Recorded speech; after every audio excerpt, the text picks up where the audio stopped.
فرمي باب في سترة المصلي، باب كتير بدارشتوين تايبة بچي بس سترة المصلي، يعني أو شتيكا أبيت بربست لنيوان نوێشخوێن پێشەوەی خۆیان، دانانی بربست لنيوان خوتو پێشەوەتا بۆی خەڵک بە پێشەوەتا نەڕوا ڕاستەوخۆ بە بەردەم نوێژەکەتا نەڕوا. سوترە وەکو لە فەرموودەکانە هاتووە، رسول الله صلى الله عليه وسلم جاری وا بووە عەنەزەیەکی چەقاندووە وەکو سترە. عەنەزە لە تەتیرێکە، لە تەڕمێکە، باشە ئەوەی چەقاندووە وەکو سترە لە تەڕمێک. هاتووە حەربەیەکی چەقاندووە، حەربە کێردێک چەقاندوێتی. بەنەسی فەرموودەش هاتووە مثل راحلة الركب، ئەو تەختەیە کە ئەسپ سوار لەسەر زینەکەی دایانێ بۆی پشتی بگرێ و نەکەوێ بە پشتا.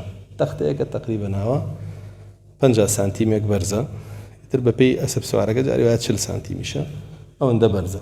ئەمە ئیتر هەمووی ئەبێ بۆ سوترە.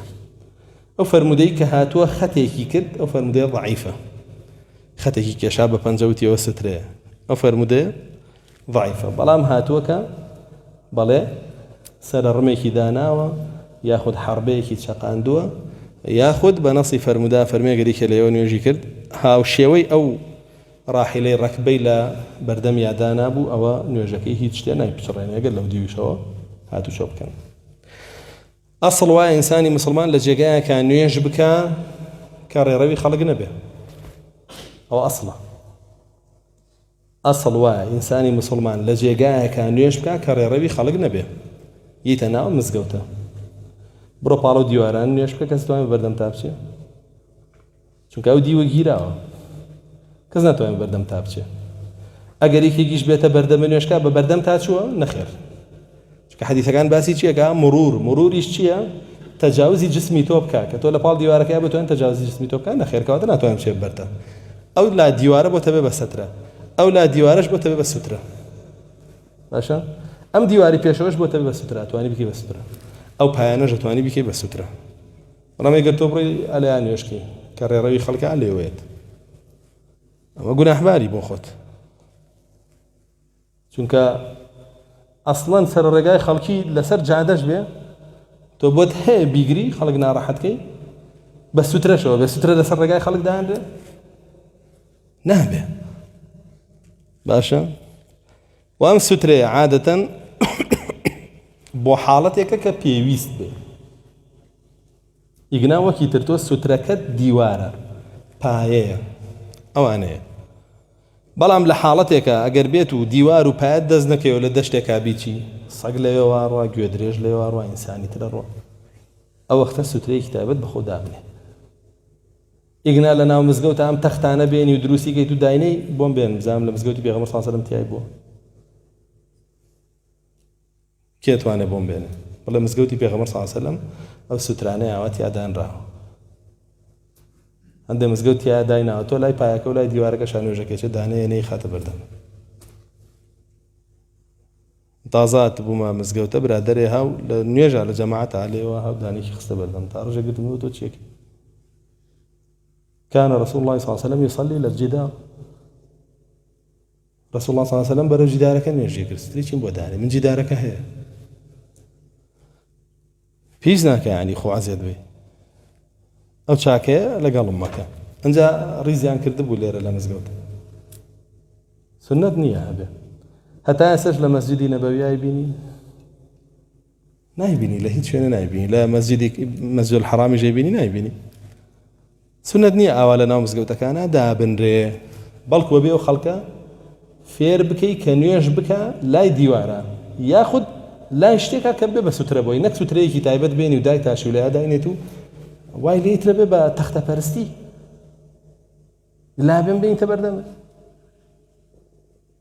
تەختەمە پەرستەکانە خۆ لە شوێنێکە نوێژ بکە خەڵک ناتوانێت بەردەم تا بڕوە، ئەوە ئەسڵەکەیە.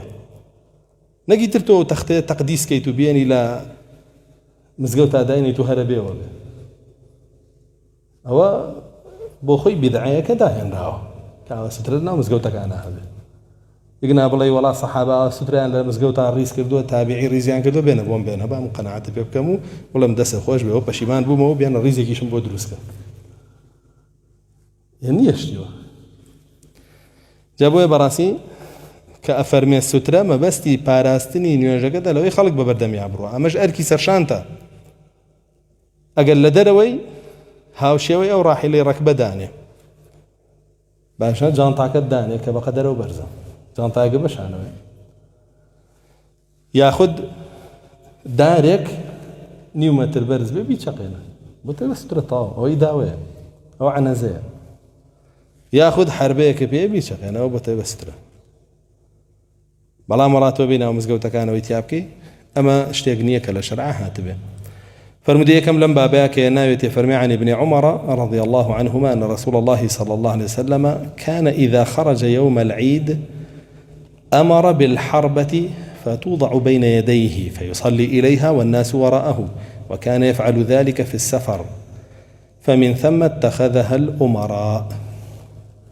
عبد الله كوري عمر فرمي بغمر إخوة صلى الله عليه وسلم جاري أن نيجي ججني بوكردين فرماني كربيك لها ولان كيرديك حربيك لبردميا لبيش تجدكي بچقيني كيردي بچقيني ويبي بسترة بوي أفرمي أو كاري كرك لسفري شابو مصلاي بغمري خواه صلى الله عليه وسلم دشت بو باشا فضابو ديواري نبو بونا على لمزقوتا اوية چقان بلو باب شاهده بال ديوارا كان واشتو بال ديوارا كان باشا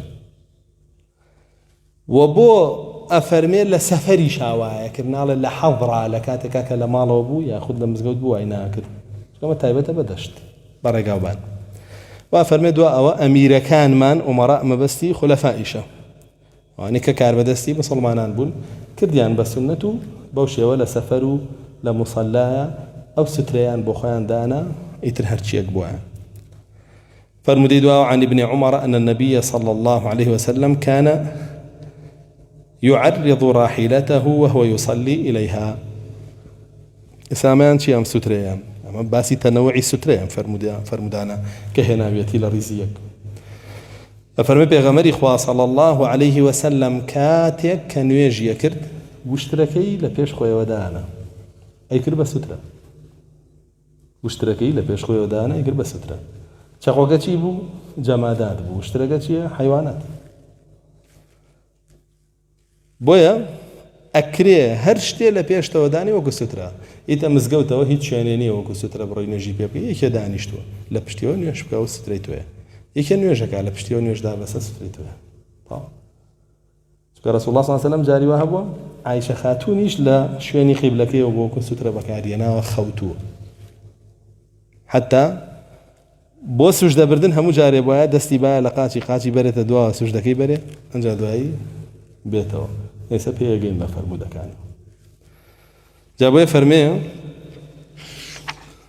راحلكي واشتركي بوشي ودانا ونيجيك وللبخاري عن عبيد الله عن نافع قلت أفرأيت إذا هبت الركاب قال كان يأخذ الرحل فيعدله فيصلي إلى آخرته أو قال مؤخره وكان ابن عمر يفعله لروايتك البخاري فرمي عبيد الله فرمي بنافع باشا أقربها تايو أو اشترى بجولاته لو كاتاك أو نيجك هالويا واشترى جولاته أروات جيجايت بدواي بكوي يأخذ الرحلة فيعدله رشوكي يقر راسي كده ونيج بجوله اعتيادية لمصلحتي نيجكتها وجوله بيقريتون يالي بجوله هربكو شون مركهات شان هنگايت شوية بيش وبيلا بشتي وبروا دعيت شوية وجي خوي فيصلي إلى آخرته إثر نيجكي بوشي واكر كبشي كوتاي رحلك لبيشي وبه وفرمي ابن عمرش هما اشتيكر لسفرا كان يجيكر راحلكي دانا رو أو نيجيكر راحلكي واشتركيتي بكوتشو باركيو